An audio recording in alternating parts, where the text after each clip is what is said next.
Welcome to the Three Gun Show, episode 316. I'm your host, Dave Hartman. All kinds of great stuff to talk about on this week's podcast.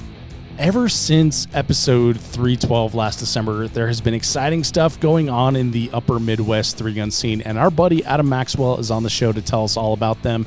But first, there's a new t-shirt design in the Three Gun Show Pro Shop. I'm calling this one "The Future Is Now" after this episode, and it features a 2011 with a slide ride red dot and the phrase "The future is now," and you'll hear all about it all about why that's important in the show here.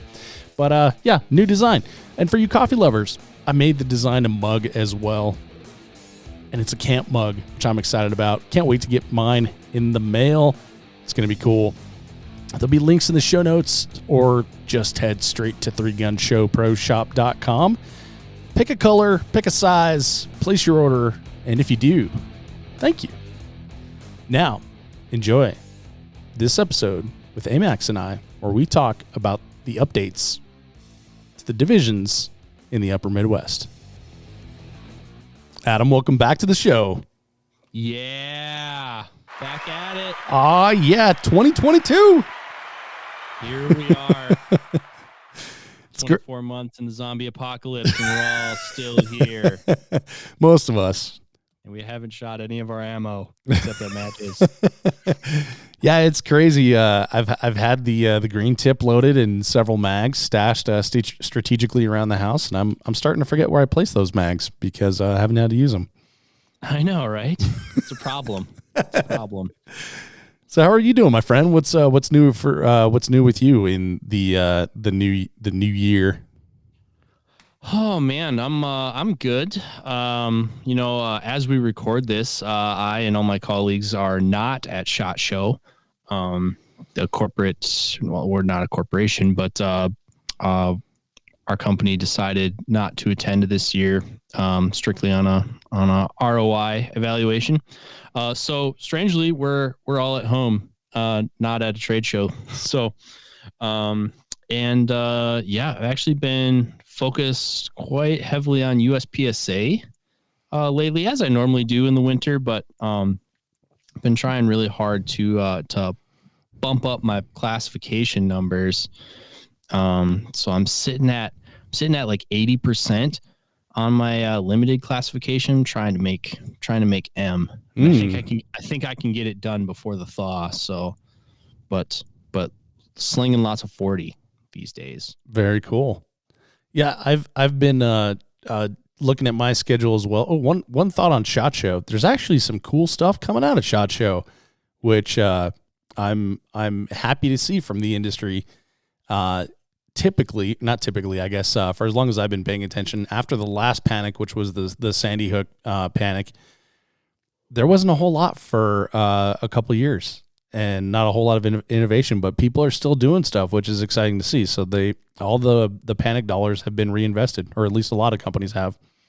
Smart ones. Yeah, I know that we did similar things, and we actually we're coming out with exciting products, kind of. They're coming out, but they were spoken for by government entities. So there's some stuff that's coming out. One of them was recently announced, the Squad Fire Control optic. I'm not sure exactly what they call it, but we won the contract for that. So the next generation of infantry fighting optic for the U.S. Army is going to be a Vortex product, and it looks like a space gun attachment. It's pretty cool. Yep. Most of what I know about it fits on one side of a sheet of paper, and it has a big picture on it. Same. It's still kind of mysterious to me, but yeah, no, that's really exciting from us. They've been working on that for, I believe, over 7 years. Wow. And then there's another more conventional optic that was picked up by another allied country. It's out there if you go and look for it. I'm not sure how public it is, so I probably can't say too much about it. But two big contracts that way, and then we won another one with the U.S. Army Rangers.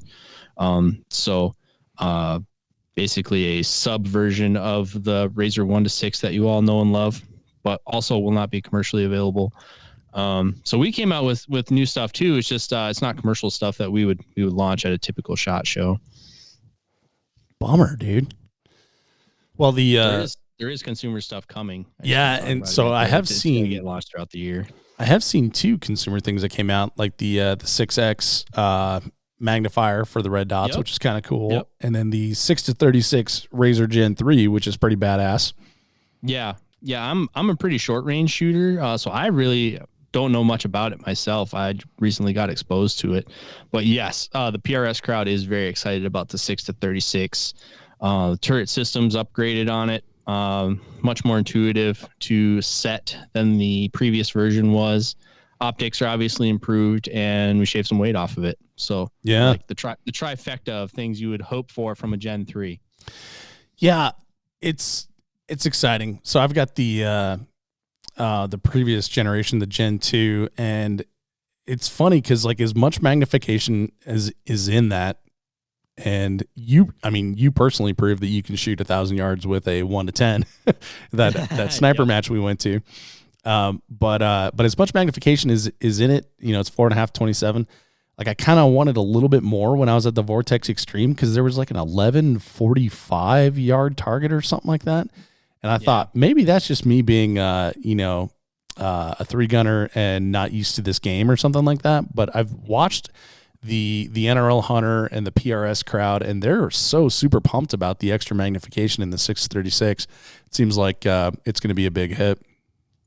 Yeah, well, and more magnification doesn't necessarily mean you get more capability on the top end. I mean, you do, but kind of like an engine. Like engines don't make their peak power banging off the rev limiter, right? They have a power band in the middle, and that's similar for scopes. Like, that end user is getting a lot of usability out of that scope, but what they're getting out of it is more in that mid range because it has more forgiveness in the eye box, and the light transmission and the image quality at the intermediate magnifications is better. So if the magnifications that they needed were on the upper ends of a 4.5 to 27, it's better now on a 6-36, even though they're not cranking it all the way to 36 necessarily. Right. So if you're still at that 27, you're going to get more light, more clarity, better or more forgiving eye box on the 36 than you would on the 27 at max power. Yep. Similar to what we talked about on the 1-6 to 1-10, like a 1-6 on 6 and a 1-10 on 6 is the 6 on the 10 is going to be better because that system isn't maxed out at that setting, if that makes sense. Yeah, for sure. Exciting stuff, man. These are fascinating times that we live in, David. They are fascinating times. Technology progresses whether we want to or not, which is a good segue into our main topic here. Yes. Yeah. So let's part 3 into our main topic here. So in the past on the 3-Gun Show, we've talked about some proposed rule changes for TAC ops, and there's been a lot of interesting discussions on these, and most of the interesting discussions have happened behind the scenes. When I put these out, so the last episode was episode 312 with Aaron Hayes. So if you want to hear that whole thing, 3gunshow.com/312. But I did put it out on the blog, on the Facebooks and the Instagrams and stuff like that for people's feedback. And to be honest, the general feedback was reactionary, and it seemed like people just focused on the red dot and TAC ops. But there was more proposals or more things that were proposed in there other than that. Like, for example, the TAC ops shotgun, moving that to a 12-round tube, but actually loading it full off the bat, sticking with double stack box magazines, getting rid of the D60, and then, of course, the red dot. But everything was every piece of feedback in the comments was reactionary based on the red dot in TAC ops, and which is unfortunate because you can't have a good conversation when people are just being reactionary. But behind the scenes, I got a lot of phone calls and a lot of DMs from people who actually run matches from Washington to Florida and everywhere in between. I got messages from people who actually have a stake in running a match. And a lot of people were excited about it, and there were some interesting discussions. Yeah, coast to coast, you might say. Might say coast to coast on that one. But yeah. I did want to read one piece of feedback that that kind of sums up a lot of the discussion, and this was from Jay Christensen. He commented on the Instagram post, and he says, didn't TAC Ops used to be a proving ground, so to speak, that a lot of people watched for a sort of product testing. I would think that that division at least would be fluid with the changing tactical environment. Now that red dots are and have become standard equipment in a lot of cases, even with that change, there's still a huge gap between open division as far as gear goes. And we have seen how adding more divisions has spread out the pool too much. So I thought that pretty much summed up like what my vision was for rule changes. What do you think about that, Alan? Yeah, I largely agree too. I am of the opinion that the TAC Ops division was meant to be and should be continue to be a contemporary division, an interpretation of what is currently being fielded in the quote unquote tactical world. And all the other divisions are kind of divisions where you hit pause on the equipment. Limited, they hit pause on optics. In heavy metal, they hit pause on caliber. In open, well, they had, in the beginning, they were trying to create a place for people who had open equipment from USPSA. Well, okay, well, we'll make a place for them too. But TAC Ops was always a contemporary division of the day. It was supposed to be reminiscent, or not reminiscent, but reflective of what is currently being used. And for a while, that was the case, but it's getting to the point now where, if not updated, it also is frozen in time and not particularly relevant to the current state of practical firearms technology. Yeah, it's a good point. And that can really be seen in USPSA how popular carry optics is, and how, I mean, if you look at just any sort of snapshot of a match that has both limited and carry optics. Geez, thank you.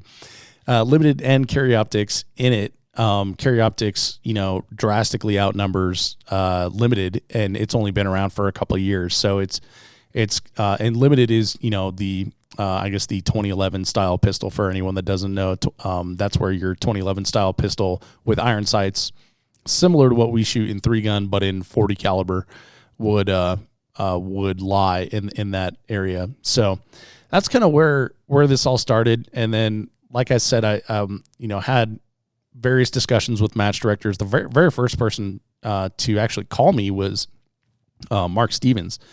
And Mark still runs the Hawkeye Ignite weekly club match at Forest Lake Sportsman's Club in Forest Lake, Minnesota, and he loved it. And he loves trying new things, and he looks at Ignite as a test bed, and so he wanted to try that out.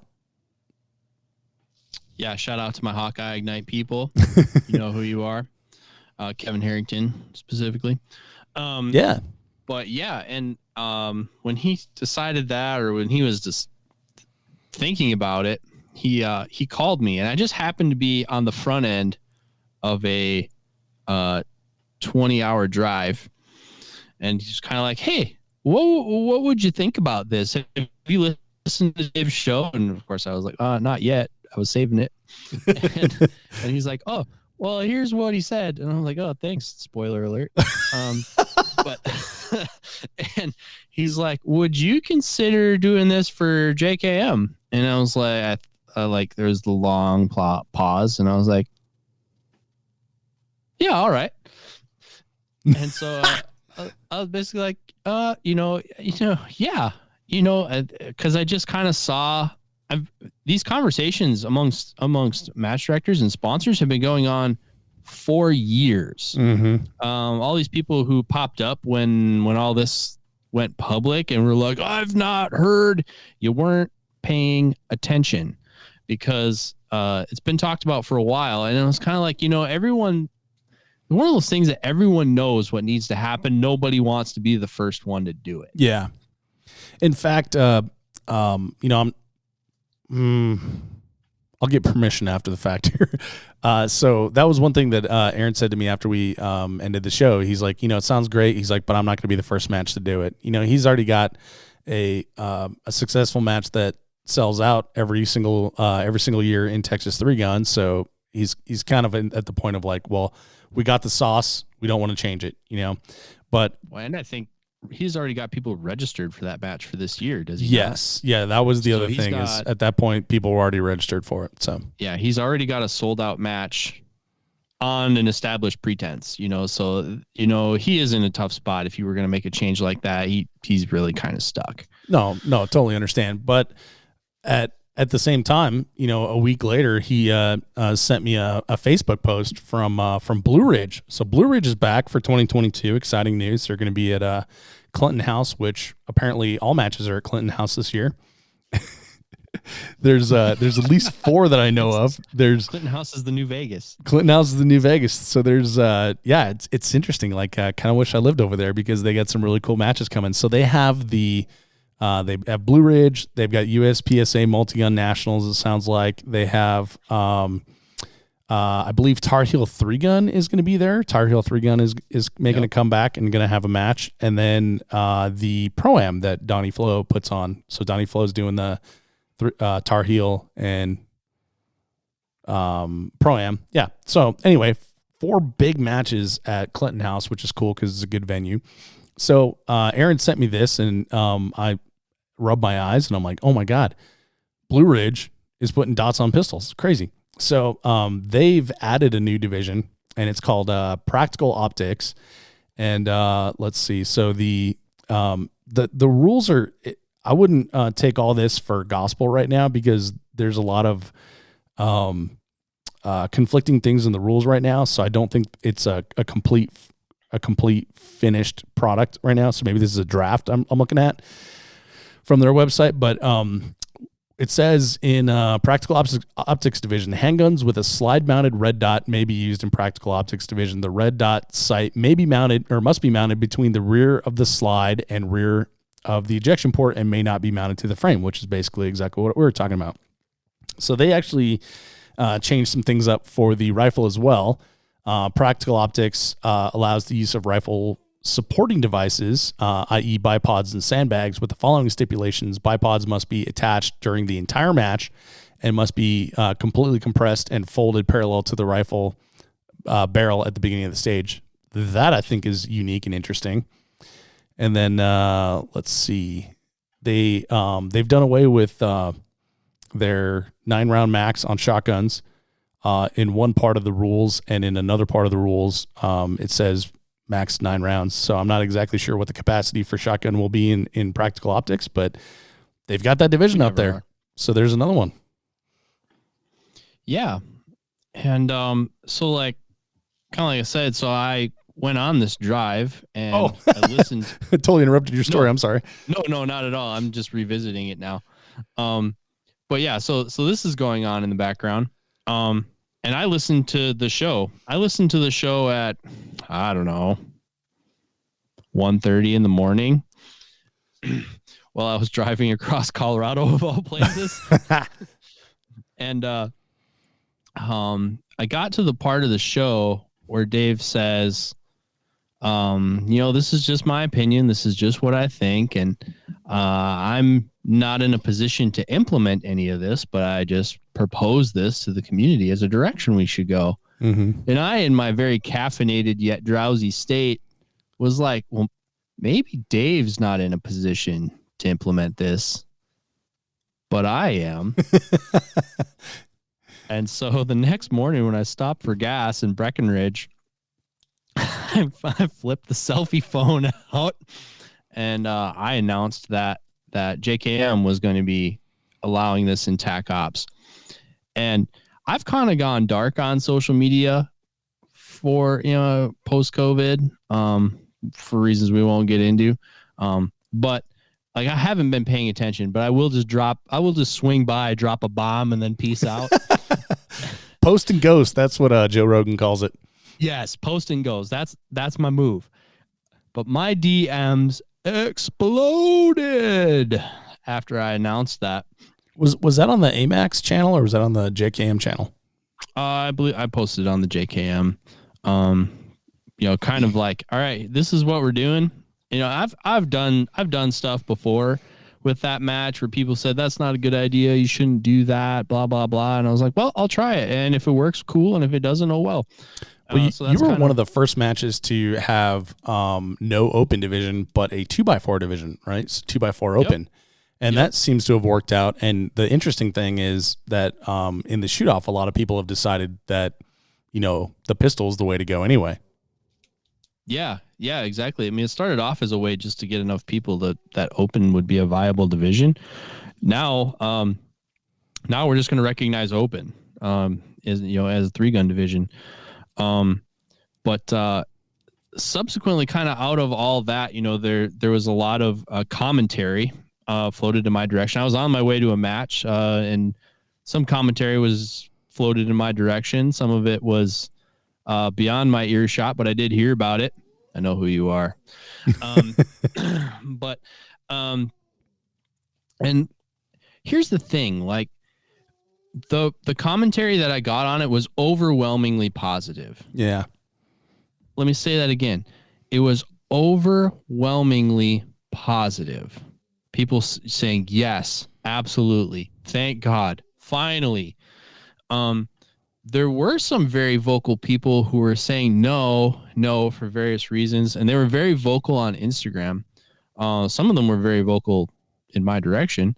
But when confronted, that seems kind of aggressive, but it's like, okay, well, let's talk about this. Yeah, when addressed, none of them stood by their position, Well, and that's kind of the thing that I found as well is that, the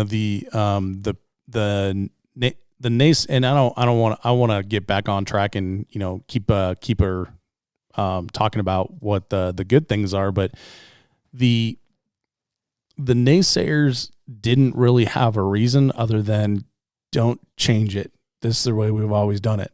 Whereas don't change my thing. I just bought a gun, blah, blah, blah. It's the biggest division. Whereas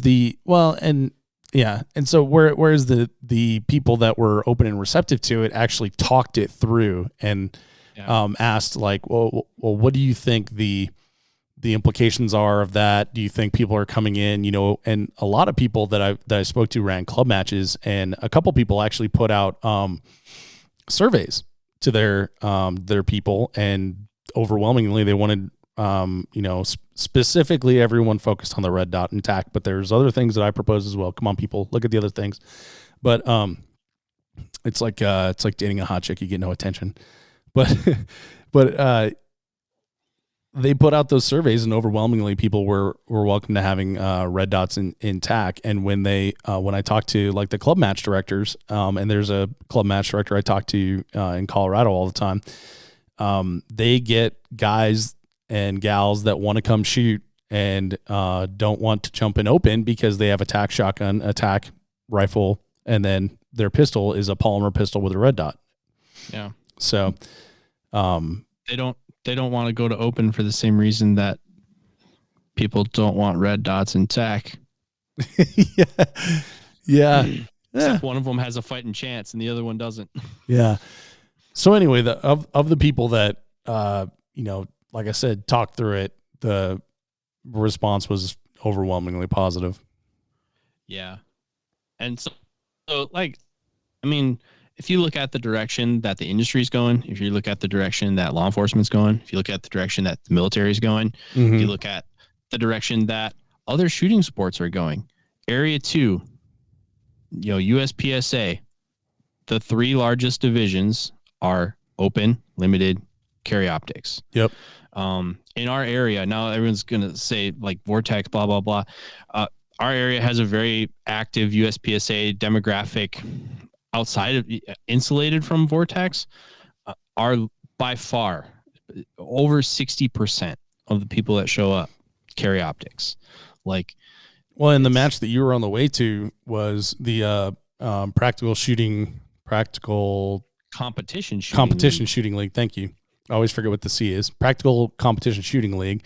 And Max Leograndis has come up with a rule set there that sort of integrates the best of 3-gun and the best of tactical shooting, and puts them together, which is kind of cool. And then he has 2 divisions, so you got to experience it right after you were having the conversation.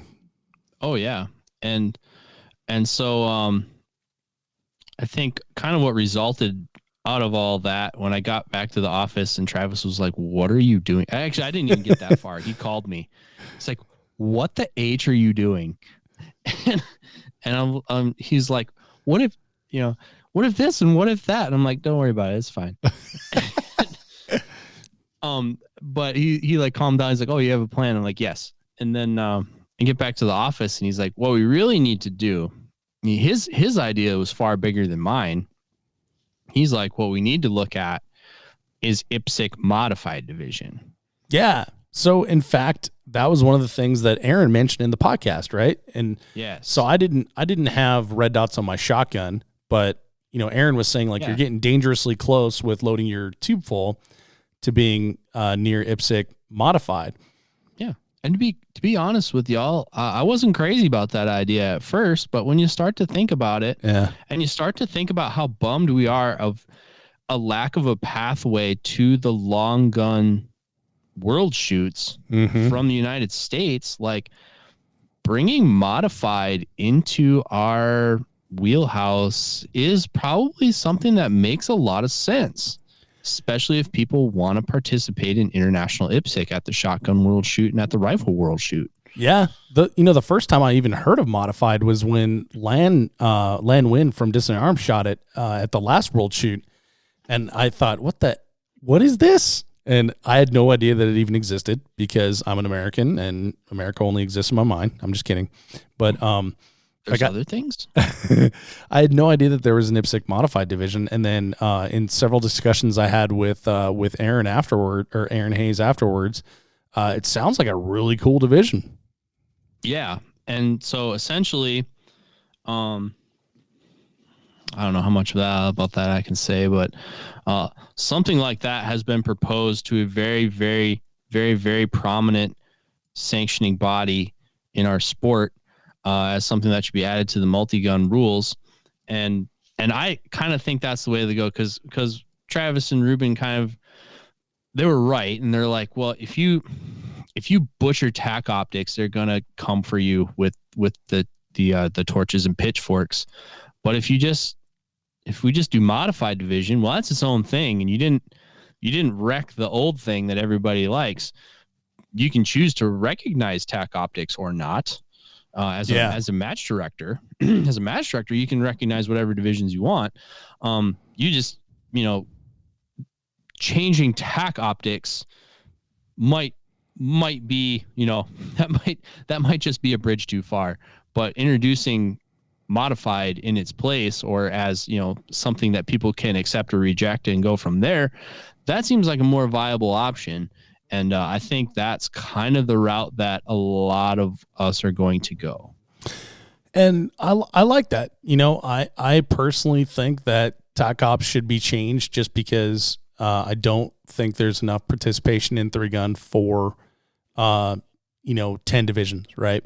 I think 3 is pretty much the max that we can fill at any match. Now, that said, when you say it the way that you say it, of, you can have the division and not recognize it at the match, I think that's not utilized nearly enough. I think a lot of times every match wants to cater to all divisions, and then it ends up diluting the pool and not making it very fun. Where I think if a match picked 2 or 3 divisions and played it to or played really hard for those 2 divisions, I think it would be good. And throw in a modified division and have it be something different than TAC. And if you want to put a pin in TAC, for God's sake, get rid of the D60. But if you want to put a pin in TAC in 2022 and say, like, there's no advancements, there's no innovation in TAC ever for the end of time, that's fine. Yeah. That Mazel Tov. Here's the thing, though. Everyone is quick to say how TAC is the biggest division. TAC is the most popular division. Why are you messing with the most popular division in 3-gun? What nobody else says is that it is also the only division that is shrinking. That's a good point.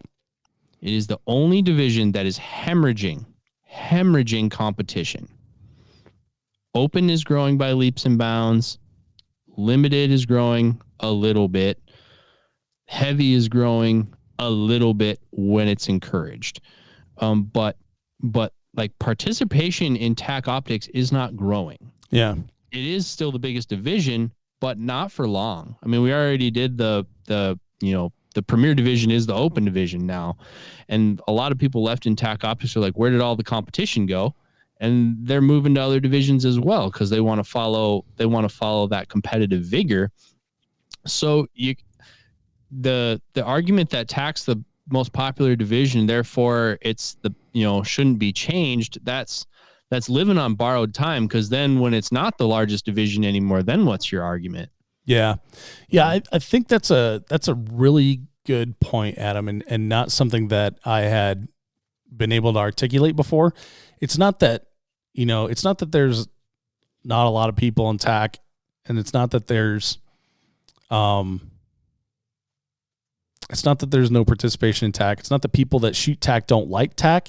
It's that the sport as a whole is shrinking, and maybe it's going back to its natural state after the 3-Gun Nation hype blow up of what was that, like 2010 to 16 or 18 or something like that.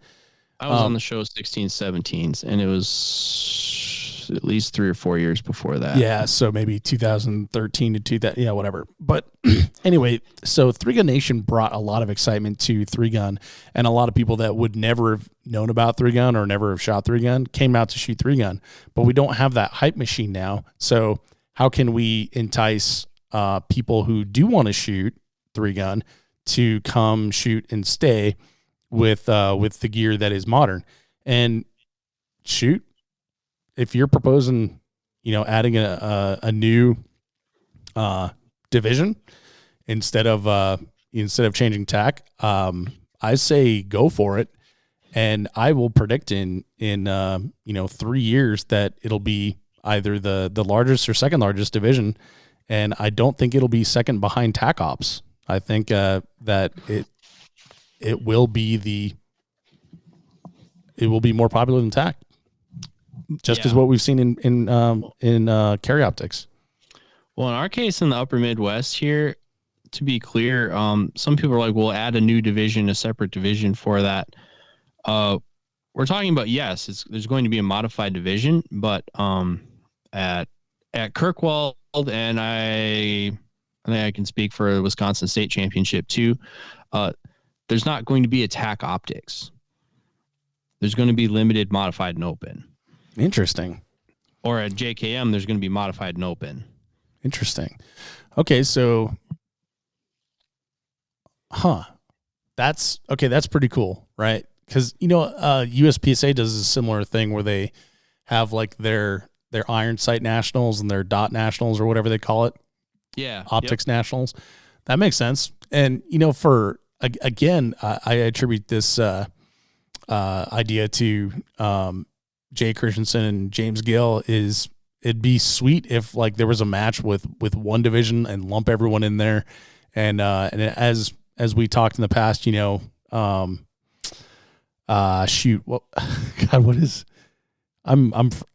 I took a nap before this. I shouldn't have done it. I totally turned my brain off. What is the one in Parma? Iron Man. So Iron Man traditionally, they had so many people, they were able to have like a full match with TAC Ops and a full match with open and stuff like that. And so I think it's great that everybody wants to cater to everybody, but it's like that. And it's probably a bad idea to quote Bill Cosby in 2022, but it's like that old Bill Cosby quote. It's like, if you try to make all the people happy all the time, you're going to make none of the people happy. Yeah. Well, and look at, you also look at some of the matches, some of the most popular matches that sell out. Trigun sells out in minutes, only recognizes the traditional 4 divisions. Memorial sells out in minutes, only recognizes TAC and Open. That's a really good example. Texas 3 Gun only recognizes, I think, 4 divisions. So, the adding divisions thing, or moving divisions around thing. I mean, condensing people into different divisions. Yeah, I think it's a good. I think it's a good idea. And like I said, I think you're going to see matches just choose to go in that direction. I think there's going to be traditional TAC Ops matches for, a while. I think TAC Ops will probably be around indefinitely, but, I guess I don't want to die on the hill of being the guy who killed TAC Optics, but, I being one of the people who introduced modified, yeah, I'll get on board with that. So I think we're going that route instead, if you will. Okay, so JKM and Wisconsin 3 Gun are going to have modified division. So you're going to have at JKM, there's going to be modified and open, which traditionally has been TAC and 2x4. So that's changing up just a little bit. Yep. And then Wisconsin 3 Gun typically, or at least the first year I shot it, I don't know what you did last year, but that was limited, TAC, and open. Correct. And so this year it's going to be limited, modified, and open. Yes, I believe that is what we're going to do. Nice. And also, I guess the other thing that I maybe want to respond to, because it was directed at our company, the notion that Vortex being a major match sponsor of this sport is somehow driving this change in a capitalistic scheme to turn a profit is delusional at best. Like, it is an important demographic to us, but to suggest that changing the rules in 3 Gun would significantly influence sales is not reality. And I could see why people think that is, with all the controversy in USPSA around manufacturers wanting their guns in production or carry optics or whatever and change the rules there. I can understand that, but yeah, that sucks to hear. That's not at all where this came from. Yeah. The people who make those kind of decisions at our company don't have their finger on the pulse of the sport. Yeah. So it's still just us in the sport who think this is a good idea, and we don't financially benefit one way or the other if 3 gunners buy more or less red dots for TAC optics. And again, this conversation came, initially the first iteration of this on the show where I did it by myself came from a conversation that I had with Forrest Lathrop on the way back from a match. So this is stuff that has been in the ether for a long time. And again, like I keep mentioning my friend Mike that runs a match in Colorado. We're doing the Big Bend Blast and Dash again, which this is the second time I'm not supposed to mention that, but whatever. We're doing that one again in July this year, and we've got one division, and it's basically open division. And if you stood there on the starting line last time we did it, like I did, and watched every runner run, there was, a ton of polymer pistols with dots on them. There's a ton of Glocks and 320s and even Canics out there with dots on them. Like this is the market speaking up and getting what it wants. That's the, I don't know. I feel like this is market driven and not supply side driven. This is demand driven. Anyway, AMAX. Should we talk about modified division? Should we talk about modified talk division? About the differences in there? So this is a little bit different. You sent me the basic rules today actually. Yeah, you sent me yesterday. You sent me the basic rule yesterday, and it's kind of listed in a by firearm sort of thing. So this is 3-gun handgun. So there's no ammo capacity, but the magazine length is limited to 141.25.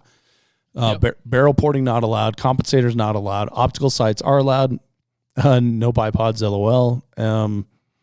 No suppressors, and then says yes on speed loading devices. I don't know what that means in the term of handguns. Does that just mean the magazine? Yeah. Yeah. So we'll talk about that when we get over to shotguns. Yeah. That makes more sense when you get to shotgun. So on that, can are we talking like limited style guns, like 2011 with a dot on it? Or is this going to be yes? We're talking slide ride dots. So slide ride dot, you can shoot your 2011. You can have it milled for a dot, or you can buy one of those Tony Systems plates that adapts a razor to it. Throw that bad boy on there. Yep. Or you can have your Glock MOS or your SIG P320 with a dot on it. Yeah. Yeah. Yep. Essentially, well, again, contemporary, right? That is what contemporarily is being used outside the sport. Frame mounted dots would be an open pistol. Magazine 170 magazines would be an open pistol. Ported barrel would be an open pistol. Cool. Your staccato P Duo is now a modified pistol. Nice. I like that. Well, and that's exciting because those and the Atlases and the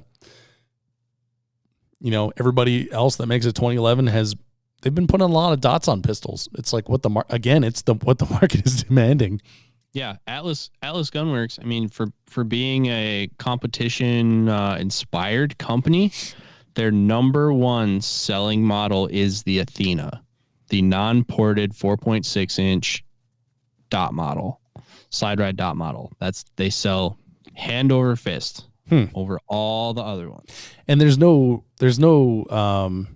place for that in USPSA. Like that would toss you into Correct. Open with the slide or with the frame mounted dots.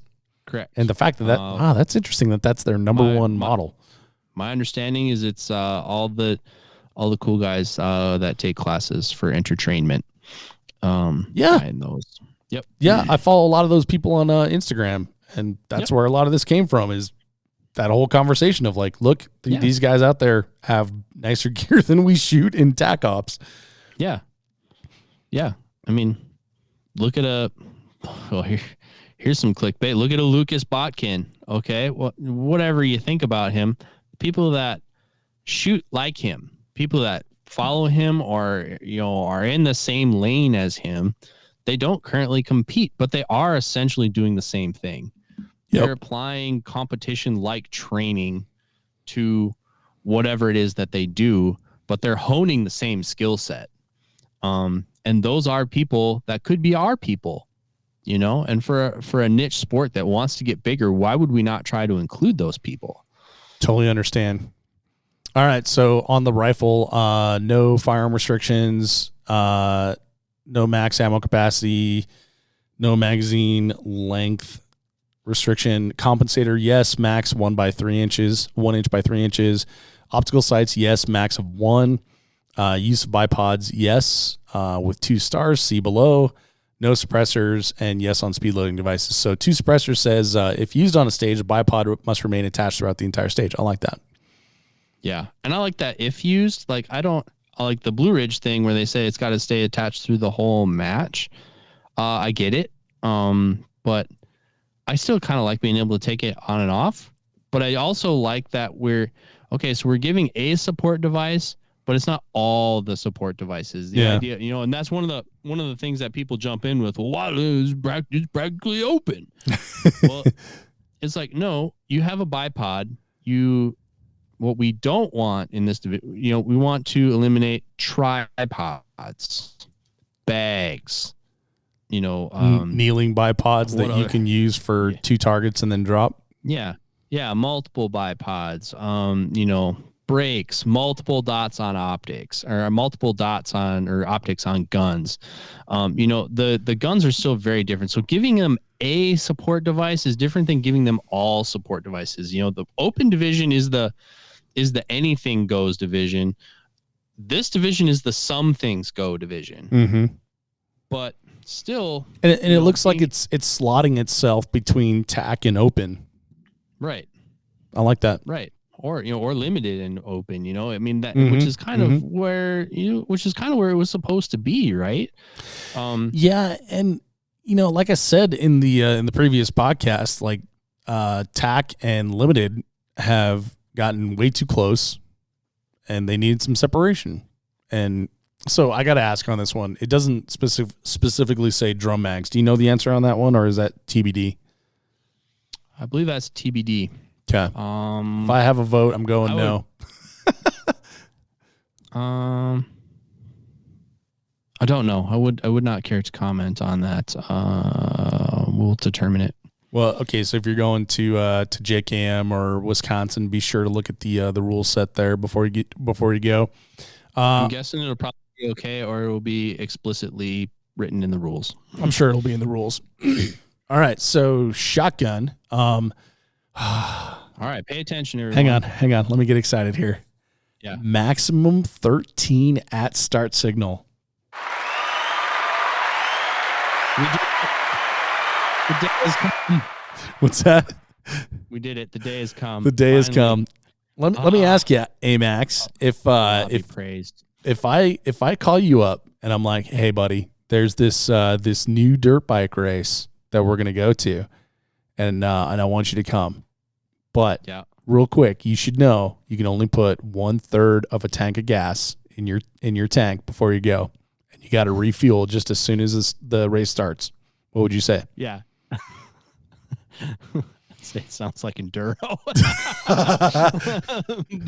but yeah, it is weird. It's a weird rule, and nobody can tell you where it came from. I know where it came from. I explained it in the last one, but the fact that we haven't changed it all this time is silly. Hats off to Jesse Tischhauser figuring out that 12-round tube thing. There you go. I think it's silly that that still is a thing and that exists. Like, we should just be loading everything full and restrict the capacity. Again, I think limited should be an 8-round to 9-round total. I think that makes sense. Yep. But I'm liking this. So you got your 12-round tube, you got one in the chamber, maximum 13 at start. Bing, bang, boom. Fire away, baby. And that's linked to the next rule too, maximum ammo or maximum magazine length. But basically, what we basically said is a 52-inch shotgun, which is basically intended to make the conventional 12-round tube length shotgun legal. I might need to get a tape measure out. It's a modified shotgun, I believe, is like it's some number of centimeters that works out to be 51 point something inches. So we rounded it up to 52. Nice. But your Benelli shotgun with a Briley 12-round tube on it is within that length. Yeah. And a standard length stock. I don't think I've ever measured my Stoger. I know that I've measured my my old Mossberg, but I don't think I've ever measured my Stoger. I'm gonna have to get the tape measure out, but I think I can do that. Yep. All right. So no comps. No. Yes, there are. Oh, I'm sorry. My things are a number off. So what is that? Porting. Oh, no barrel porting. Yep. Comps are allowed. Interesting. No, that's not. Oh, wait. Barrel porting. So we got that backwards. Barrel porting is allowed, or ported chokes. No comps. There we go. Yep. And so there's your I have to modify my shotgun. No, you can buy ported chokes. Or you could just not do it. Yeah, or not do it. It's not that big of a deal. If you have the ported waterfowl guns or sporting clay guns that are out there, you aren't bumped to open. Yeah, and I've seen that in the past before. A whole lot. I've seen that in the past before too. A guy brought out his Mossberg 500 field, and he's got bumped to open just because 5 little dots on the top. Well, that Patrick Flanagan Mossberg shotgun. Oh yeah, that thing ported barrel, open. Huh? But like, there is no real other than that technical. That was a tack shotgun. Yeah, I mean, come on. Well, because it was basically the Jam Pro, but they put a camo job on it and called it a Flanagan model. Yes. Yeah. Where's that guy? I wonder what he's up to. But next one, optical sights, red dots on shotguns, baby. Yes. Yep. Interesting. So I've talked to several. The jury's out on what that would buy you. Yeah, I think the only thing it would buy you. So let me tell you, if this was going to be at Vortex Shooter Source, I would throw a red dot on top because Jeremy Moore likes to put a lot of slugs out there, but that match doesn't exist anymore. All right. So all right. But yeah, so I've had this conversation with a lot of people too, and they're of the they're kind of like, yeah, I don't know if it's really worth it. Maybe for slugs, but then is it worth it to get a dot and a plate for slugs? And honestly, I don't know. I work at an optics company. I'm not going to cut my Benelli to have a red dot on it at this time. I think my Stoger actually has tapped holes in it. I'd have to get like a massive cheek riser for the stock, but I think I could do it. If I had one of those Roth receivers that has the badass little pick in the back, there you go. I mean, I would, but it's because I'm cool and I bought a Roth receiver and I want to put something on that. So this is just a capitalistic move by the Roth receiver company to sell more receivers. Yeah. Whereas Vortex didn't have any financial incentive. We have, however, received massive influxes of cash from Roth. You're welcome, Mark. Yeah. Totally kidding on that, but if you are interested, check it out. It's a really cool receiver, and it's already cut for loading and everything. Seriously, Mark, holler at your boy. RothPerformance.com. RCIX Rail, formerly known as. We are of course kidding and not speaking on behalf of any official companies that this statement has not been evaluated by the RCIX Rail Company or Roth Performance. Yeah. My thoughts and opinions and observations are my own and not that of my employer. Let's see. Okay, so legally owned suppressors not allowed. I like how they specify, I don't know where this rule came from, but I like how they specify legally owned. Like if you have illegally owned suppressors, they don't want you to use that. So you're like self-identifying, oh, this suppressor is illegal. Anyway. I don't want to touch that. Copy. Okay, so speed loading devices, no. And then there's 3 dots on there and it says shotguns. Shotgun must be loaded using caddies off the shooter's person, which totally makes sense. Or I think perhaps we'll probably get worded that shotguns need to be loaded with individual cartridges. Yeah.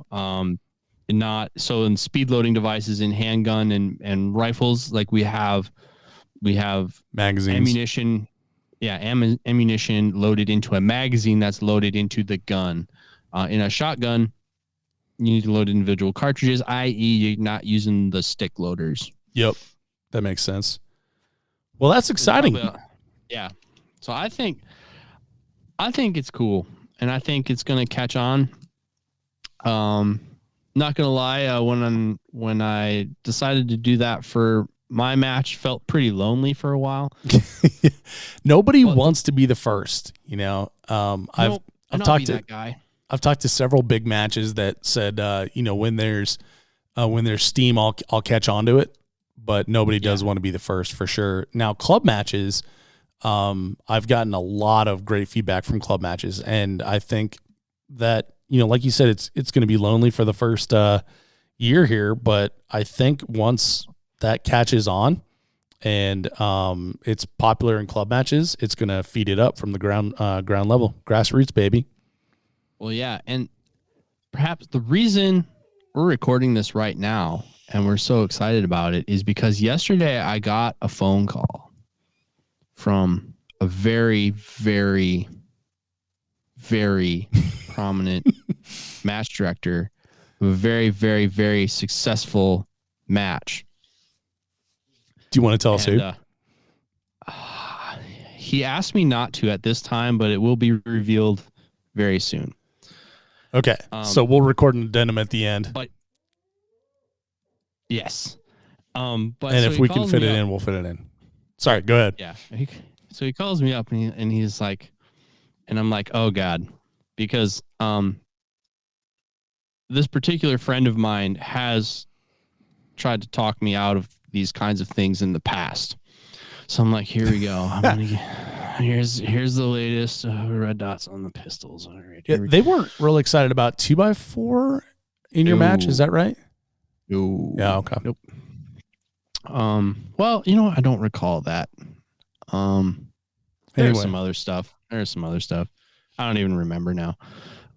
But calls me up and he's like, Adam, tell me about this, how you're going to allow red dots in TAC Ops. And I was like, well, so-and-so, this was our idea, and so on and so forth. And, regurgitated what we've spent the last, hour regaling all of you with. Mm-hmm. And he's like, and then there's the quiet. And he's like, yeah, we think that's a good idea too. We're going to do that. Wow. And I was like, what? like I was ready for the slap, and I got a hug, and I was like, I have no standard response for this. I don't know what to do here. Yeah. What do I do with my hands? So it's not, as of this recording, they were going to have a meeting about it, this weekend. So they asked us not to say who they are, but basically this match that sells out in minutes, is also going in this direction. So now I didn't even know about the Blue Ridge thing until, we preambled for this podcast, but so now there's essentially 4 major 3-gun events. So you've got that are doing this. Well, Jake 5. PCSL is doing it too. Yeah. So PCSL, they were, it turns out they were out ahead of this, and I had not been paying attention to the rule set because I had not planned on shooting it. But so you've got PCSL, and they're running, I believe, 5 majors this year. You have Hawkeye Ignite that that raised their hand and volunteered for the club match series. You've got the several people that I've communicated with that I didn't get permission to name them, so I'm not going to. And then you have JKM that jumped in next. Then you have Wisconsin 3-gun, and then we heard, or actually I guess Blue Ridge is what I heard about next, and then I heard about Wisconsin 3-gun, and then this 4th match, which if we're allowed to, you'll hear at the end of the show. If not, we'll tell you next time. But yeah, it's catching on, baby. Must have been a good idea. It's coming. And as a guy, I'm a dyed-in-the-wool 1911 guy, all right? Like, I really like iron sights. I didn't choose the dot life. The dot life kind of chose me. And if you haven't dipped your toe in it yet, like, just let it be. It'll be fun. Because that's ultimately why we do this. This is pretty fun, and you can have more fun if there's a dot on top of your pistol. Yeah, I'm just saying. And for the people that are, I guess, concerned about the equipment and the equipment race and stuff like that, there are economical ways to do it. You can have your slide milled on your pistol. If you don't want to do that, you can buy a sight plate that goes, in the dovetail of your rear sight. And throw a red dot on top of there, or you don't even have to have a red dot. You can still shoot the division. You can still shoot irons. Yeah, you can still shoot irons. Guess what? The people who, and that was one of the things. A lot of people who came at me were like, "Oh, you're making my equipment illegal. I have to reinvest now." It's like, no, you don't. You don't have the cutting edge best anymore. Sure. But the people at the top of the division are still going to be the people at the top of the division. Now, people at the top of the division probably going to be early adopters of the dot when it becomes available. But people who apply themselves and are good shooters are going to be at the top of the division, whether they're using irons or dots. Mm-hmm. So I don't foresee this like huge, like upside down shift of who's winning what. Yeah. It's not a lightsaber, for God's sake. No. But like essentially people who are good at iron sight shooting are good at something that's pretty hard. Like visually, your eyes aren't really intended to work that way, but we figured out a way. And there are instances where, yes, it's going to be easier visually, because shooting is a visual activity. It's going to be easier visually to get something done with a dot just because it's less complicated. But the bullet flies the same. Mm-hmm. If the dot is on, or if the sights are on the target when you press the trigger, you're going to hit it. And if they're not, they're not. Yep. So you still got to do the trigger control and the aiming and stuff like that. Yeah. And the movement, you gotta and the reloading. You still got to do the shooty bits, you know? Yep. So. Yeah, I agree. Well, I guess, Max, to wrap it up here, I'm pretty excited to see that this is catching on. I do feel like this is a breath of fresh air for 3-gun, and I'm happy to see it in a different division. And it's this way the people that still like TAC do still get to stay in TAC, and the people that want to explore a new division and try new things get to do that as well. And we can see where it falls out in the end. And I will say, I listen to a lot of podcasts where people are kind of cryptic about the folks they talk about, and it's really annoying. And I usually yell at my radio, like, just say the name. But so I'm sorry for the folks that are doing that now. But just know that we're respecting people's privacy and their match in talking about them and not naming them. But you'll find out soon enough. So stay tuned, everybody. Exciting things happening in the world of 3-gun. Let me ask you, Dave. Yeah. So, are you going to shoot this division modified? Yeah. Yeah, absolutely. But I will shoot it with the gear that I have. Like I personally can't go buy an Athena. That's not in the cards for me, or a Duo P or whatever they're calling it these days. I have the gear that I have, and if I can find 12 gauge ammunition, then yeah, I would shoot that division for sure. And you're stuffing that tube full, baby. I'm stuffing my tube full, baby. I'm so excited. You know what I'm going to do, Adam? I'm going to put a new spring in there because that's how happy I am. Well, Dave, I think I'm going to need a new spring too, because I will shoot this division. Oh, you're shooting modified? Yes, I will come out of open to shoot modified. Yeah, buddy. Where it is recognized. And I'm still going to shoot open where it's not recognized, but I like the idea of this. Honestly, I don't self-identify as an open shooter. Even though I shoot open, I don't like the bags. I don't like the tripods. Yeah. I don't like some of the openy stuff. Well, I like the way that Gil shoots open, where he's like, I don't need a bipod. I don't need bags. I'm just going to rest on my mag here. And I got my box fed shotgun. Here I go. Takes a drag on his cigarette, and I'll watch this. Yep, exactly. With his Budweiser tank top. God bless him. I miss you, James. All right, buddy. Well, one. So we established that we're both going to shoot this division, and to wrap her up here, let's give the people one final thought, one piece of advice before we go. Ooh, I wasn't ready. One piece of advice about. Do you want me to go first? I'll go first. Yeah. While you're thinking of that, life or like this division or what? Totally up to you, man. That's why I leave it open ended. People usually go with shooting or the topic, but I leave it open ended on purpose. But I'm going to turn mine to It's on the topic, but it's on life as well. Like, try new things. Don't be afraid. I'm going to go shoot modified if it's offered at a match I'm going to. And I would be willing to shoot it with my iron sight 2011. I would be willing to shoot it with my red dot on my Masada if I can find some magazine extensions. It's kind of a trade-off on that one. And then I'm pumped to load that shotgun up full. But I say try new things. If you get stagnant in life and you do the same thing over and over again, are you really living life? Try new things. Oh, you kind of stole mine, Dave. Well, you wanted me to go first, buddy. Yeah.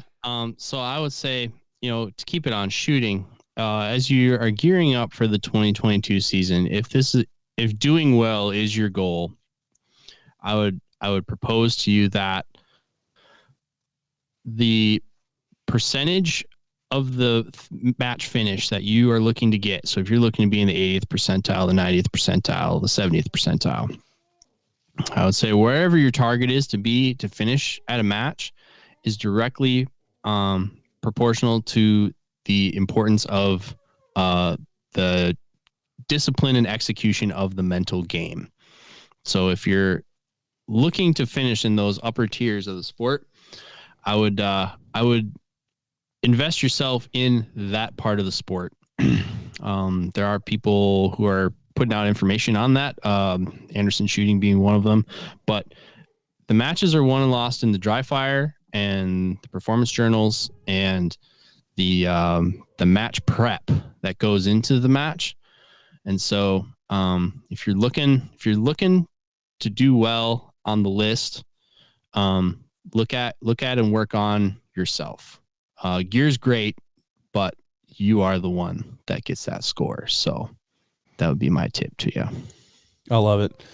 Well, Adam, thanks for coming back on the show, man, and exciting news that you shared with me here and with the audience. And yeah, we're looking forward to it. Everybody listening, we appreciate you. Thanks for hanging in there and being a part of the conversation around changing divisions and shaking things up. And turns out we added a new division, which is exciting. And if we have permission, hang in there and you'll listen to the match that we announce after this.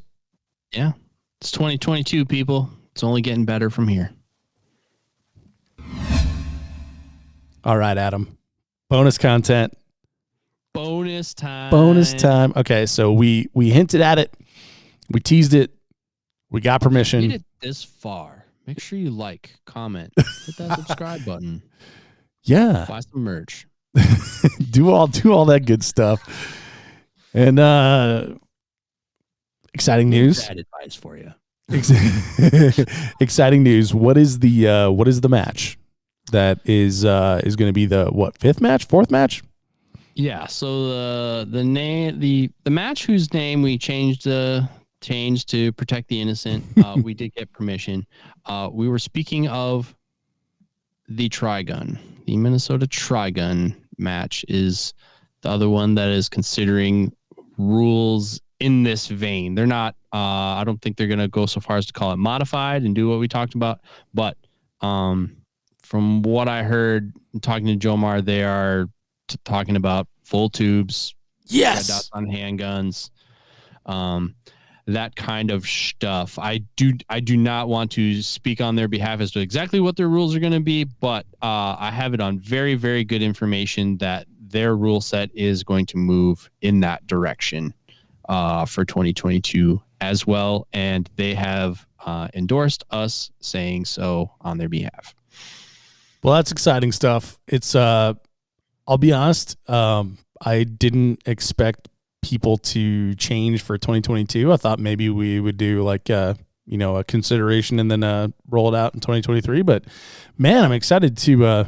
It's exciting to see how much people are recognizing that that I don't know. I guess that improvement requires change, and we all have room to improve, I guess. If it honestly, I consider all those guys very close friends of mine, and I honestly figured them to be some of the last holdouts. Yeah, I didn't want to say it. I did too. Like, and so, remember when we were talking about how limited should be more limited? This was like a couple of years ago, and we were talking about the capacity for rifles should be 30 round mags, and the shotgun should be limited to 9 rounds. Yep. And so, Texas 3-gun made some rule changes, and then Trigun followed after. And to me, that made sense, right? Because it was kind of like a rollback of the progression, a rollback of the slippage of the rules, right? Yep. And that made sense. But this, I had not expected. I'm freaking pumped. I'm excited for those guys, and I can't wait to hear how it turns out. I didn't either. Like I said, I thought I was getting teed up for the conversation of why red dots on pistols was a bad idea and that I should change my mind. But Jomar completely surprised me, and he's like, yeah, we're thinking about doing that too. We were just curious how you were doing it so we could do it kind of similar. Awesome. Well, there you go, everybody. Add one more to the list. Minnesota Trigun. The upper Midwest, red dot country. Take that.